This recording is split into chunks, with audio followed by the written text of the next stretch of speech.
qaabka ugu fiican ee nabiga loogu salliya sallallahu alayhi wasallam waa sidee waxaan jeclahay buu inaad xogaa noo faahfaahiso nabiga calaih salaam salligiisu waa laba marxalo salaada marka lagu jiro isagaa la weydiiyeyoo seen kuugu sallinaa salaada markaan ku jirra yidhi isagaana tilmaamay oo baray waxaana ugu saxiisan laba siiqo allahuma salli calaa muxammadin wacalaa aali muxammadin kamaa sallayta calaa ibraahiima wacalaa aali ibraahiima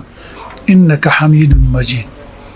allahuma baarik calaa muxammadin wacalaa aali muxammed kamaa baarakta calaa ibraahiima wacalaa aali ibraahiima innaka xamiidun majiid in la yidhaahdo waa siiqa ugu fiicane asaxay bay ka mid tahay marka middaan kaga gaabsanno salaadda markaan lagu jirin ee bannaanka la joogo ama salaada lafteeda qadarka mujsiga ah allahuma salli calaa muxammadin wacalaa aali muxammadin baa ku filan waayo nabiga ha lagu salliyo marka haddii la yidhi siiqo kasta ama qaab kasta oo salli noqonaya ay ka muuqanaysa nabiga in lagu salliyey baa gudaya maqasab baa in la israaciyo salliga iyo salaamta maya ilahi wuxuu ya ayuha alladhiina aamanuu salluu calayhi wa sallimuu tasliiman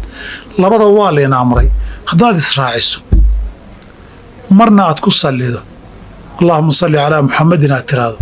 marna calayhi salaam aad tiraahdo dee labadiiba waad la timid haddaad isku dartana dhib ma laha haddaad midba mar la timaadana dhibaato ma laha intaba way gudaysaa